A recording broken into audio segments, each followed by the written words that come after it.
What is up, Nuggets? It's your boy, Killer Pizza, here with a brand new video for you rascals and rapscallions out there.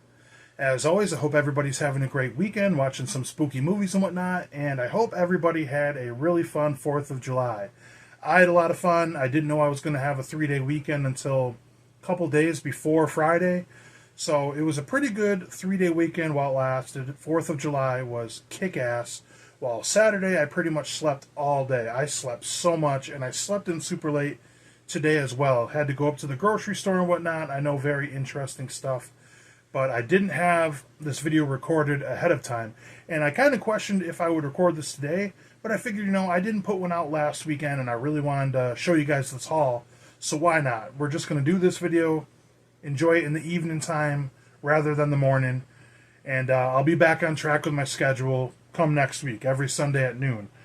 But anyways, as you can tell from the title, this is a physical media haul.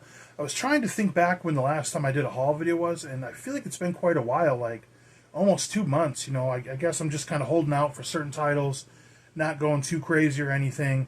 But I believe I have 15 titles here to show you guys, including a Vinegar Syndrome unboxing, which I already opened it, so I'm a liar. This is not an unboxing. It's a re-unboxing, so technically yes. But anyways, the last video I did was this VHS haul of wrestling tapes and everything I picked up.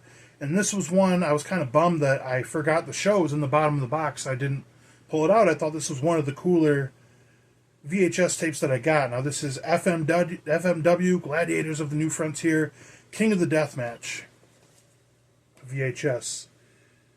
Now, I'm not sure if FMW threw on the most known King of the Deathmatch that had, Cactus Jack versus Terry Funk on it in '95.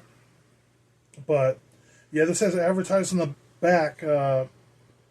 Cactus Jack, Terry Funk, Mr. Pogo, Masato Tanaka, the Gladiator, a.k.a. Mike Awesome.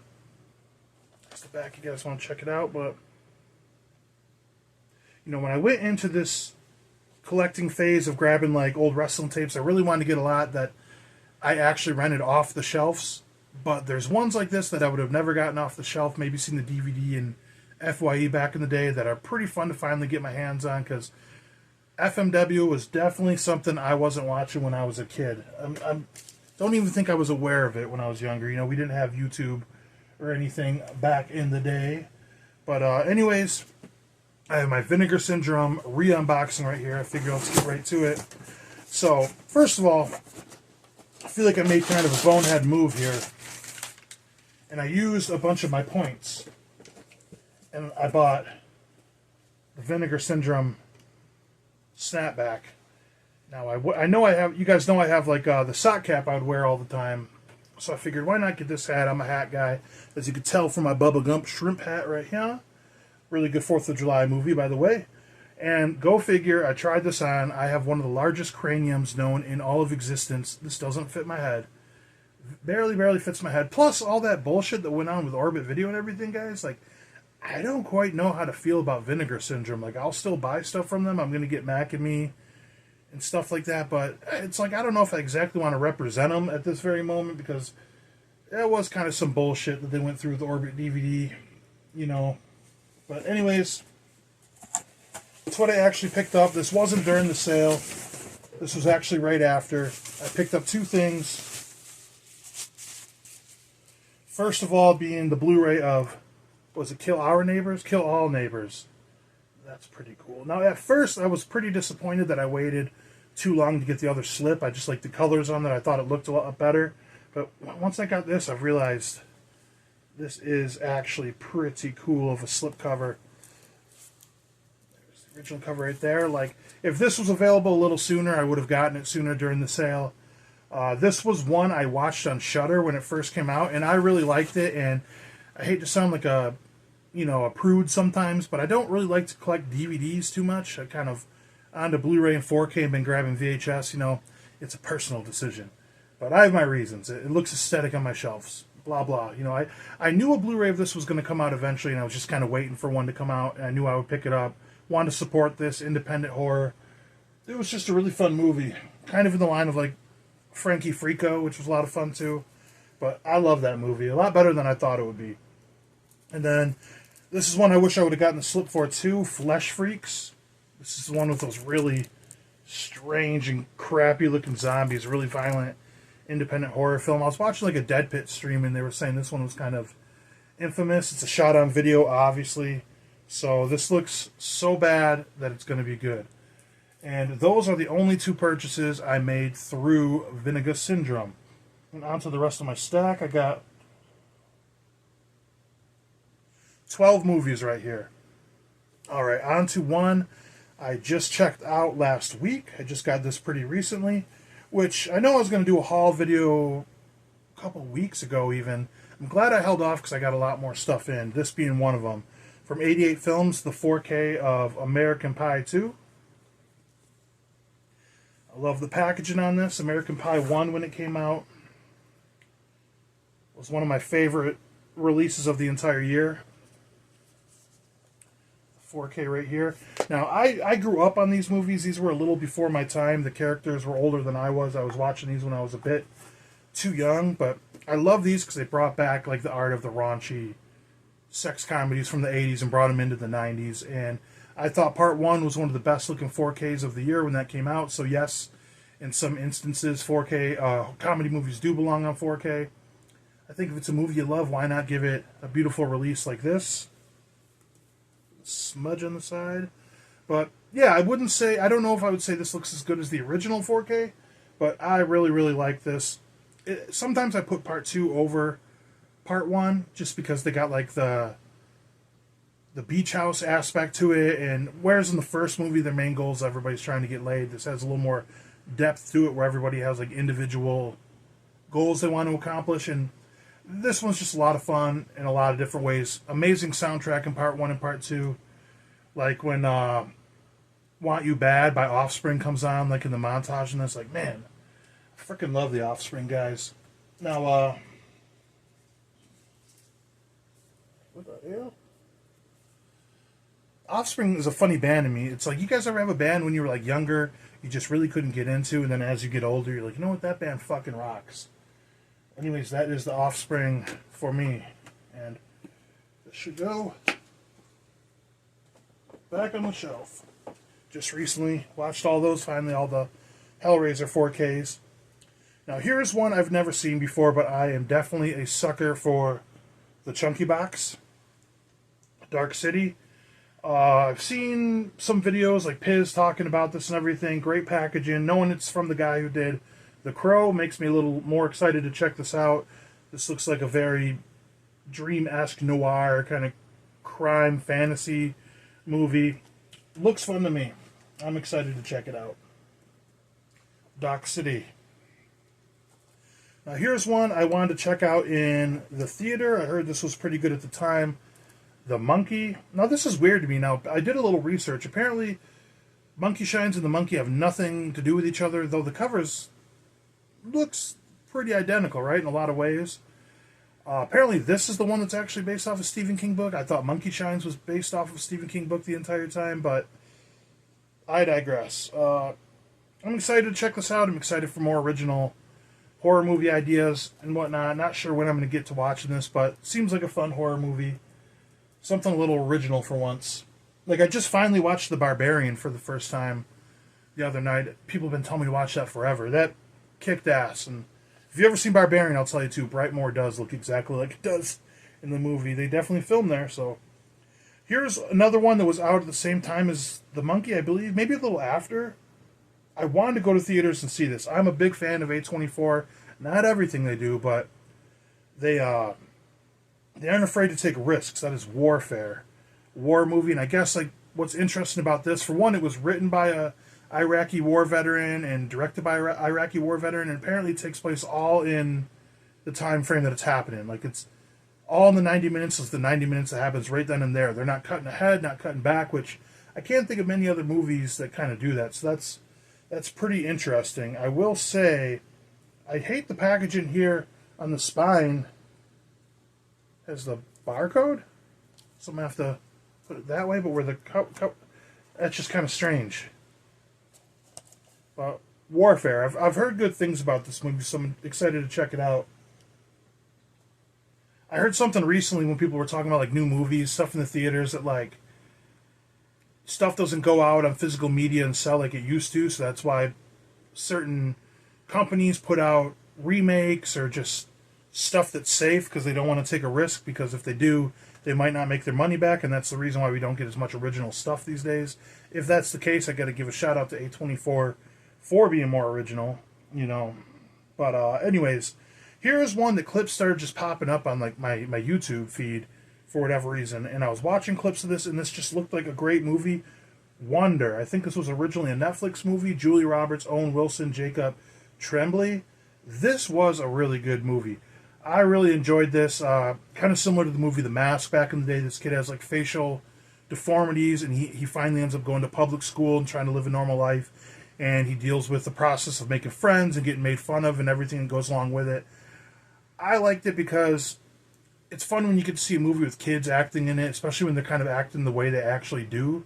Like even when it's them being kind of mean, but this definitely has some sad moments in it. You know, I guess it's from a book. My best friend was Nick Baker was telling me his son watched this in school, but a very uplifting movie, and I would recommend everybody check this out. My buddy Nick Baker actually brought up a good point because I work second shift, and I told him about this movie, and I said I want to watch it, but I'm not really in the mood to be like kind of sad after work. You know what I mean?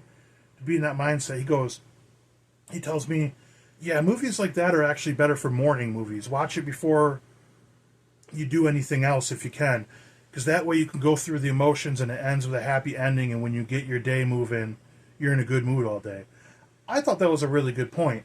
I never heard anybody put it that way. So like movies that are better to watch in the morning so you can carry on that, go through those root of emotions and carry it on through the day. Interesting take, I will say. But anyways, Wonder. Great cast. Great cast as well. Now, here's one night I was talking to my buddy Josh about. It's one of his favorite movies, Teen Wolf. And this has been a Scream Factory title that has been out for, 8 years now? I would say one of my favorite movies growing up. I've seen this so many times, and I had to, check my shelves, the fact that I don't own this. I was surprised I never owned a copy of Teen Wolf.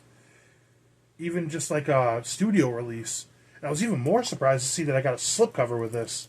You know, the Scream Factory slipcovers go out pretty early, but yeah, this is a great movie, feel-good movie, just classic 80s comedy, Teen Wolf. Now here's one I've had my eyes on for quite a while, a Synapse release, I love Synapse, and that is Killers. This seems very interesting. It's not a basic horror or thriller.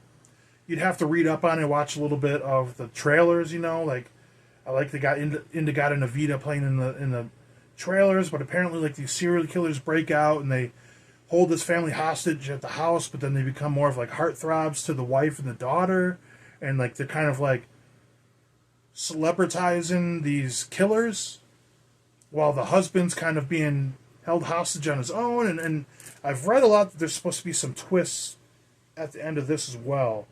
1996 horror, so I'm kind of excited to check this out. 1996 horror thriller with some twists and turns. I watched a different horror movie from 1996 on the 4th of July. Towards the end of the night, I watched Uncle Sam. Forgive me if you guys like that movie. I thought it was fucking terrible. Oh my god. That was bad. Alright, and next up is one I've actually never seen. I didn't get the big old chunky box like I would have wanted, but Inglourious Basterds with Brad Pitt, Quentin Tarantino's war movie. I'm not the biggest fan of war movies. I got to reading up on this. It's one of the very few Quentin Tarantino movies I've never seen. So I was excited to finally pick this one up. This is one I've just been waiting for the right setting, the right mood to finally check this one out. Now, these next ones, 3 out of the 4 are ones I've never seen before. Monkey Shines. So as you could tell from the monkey, pretty much identical artwork. This was a movie that scared me as a kid. The cover in the video store scared the shit out of me, and I thought it was a little toy trinket monkey that kills people, kind of like how the new one is and everything. And if I'm being quite honest, I wasn't really planning on checking this out. Call me soft, but the idea with the monkey killer and the monkey getting killed at the end, I just don't like watching animals like that.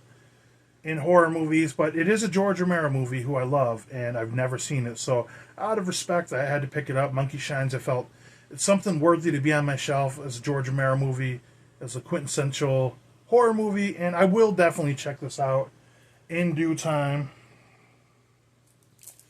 Next up, another one I have never seen, but I am a big fan when they put out more of these known movies from the late 90s, early to mid 2000s, Arrow Video that is, Swordfish. And this has got a really good cast about a hacker who gets out of prison or whatever, and he's presented with like one more gig, one more job to make a quick buck and everything, but can't really go wrong against action, thriller, dramedies, thriller dramas, whatever you want to call this, from this time. Lots of fun twists and turns, I believe. There's definitely one scene in this movie I've seen before, that's for sure. But, Swordfish. Now, two more. The last one that I haven't seen, speaking of like animals and movies, I heard the scene with the dog and the little girl in here is pretty brutal, but I picked up When Evil Lurks. I mostly picked this up because I want to be a supporter of Shudder. I want to grab their new physical media line if they're going to put stuff out themselves, because I love Shudder, and any new company willing to do something new, you know, I want to support that, especially in the cult movies or horror movies. And I'll just be honest, I don't want to sound like a jerk about it, but this was a cheaper title, but you could tell from the casing, no slip, because I got this at release. No slip isn't a big deal, but the casing does feel a little thin and a little cheap, but that would explain why the price of the movie was cheaper. But, you know, we do get spoiled to the nice packaging and everything, so I'm not going to hate on that, especially if it's got a lower price point. I mean, shit, I want Ghoulies Go to College so bad, but that shit's like over $30, like $35 with shipping. Like, that ain't worth it. And last but not least, Da Belle of Da Ball. You guys knew I was going to pick this up. Happy late Friday the 3rd, or Return of the Living Dead Day, July 3rd. I had to pick up the Steelbook of Return of the Living Dead. So, it's looking like that's the way it's going to go. I got my, I don't know where it's at actually, my original copy on VHS of Return of the Living Dead, the original DVD, the Scream Factory Blu-ray. Now I have the 4K of Return of the Living Dead, and now I have both Steelbooks. So I'm kind of just at the point where whatever they release Return of the Living Dead wise, I'm going to buy it, because it's my all-time favorite movie. And yeah, that is pretty much it. And that is my haul. What an anticlimactic end and everything. But yeah, I'm glad I got this video out for you guys. I wish I could have gotten out earlier. You know, like I said, I've been sleeping my ass off all weekend, and it's been pretty nice. And, you know, it's 95 degrees out here still in Michigan. Going to cool down all next week, and I cannot wait. It's been rough on me, man, but rough on a lot of people, you know, just dealing with this. But it is what it is. Hopefully you guys liked my haul, everything I picked up. Let me know in the comments below what's your favorite movie out of the stack, which one you would watch next, blah, blah, blah, all that fun jazz. But anyways, once again, I appreciate you guys watching. Well, I'm wearing my shirt inside out because I'm an adult. I do what I want.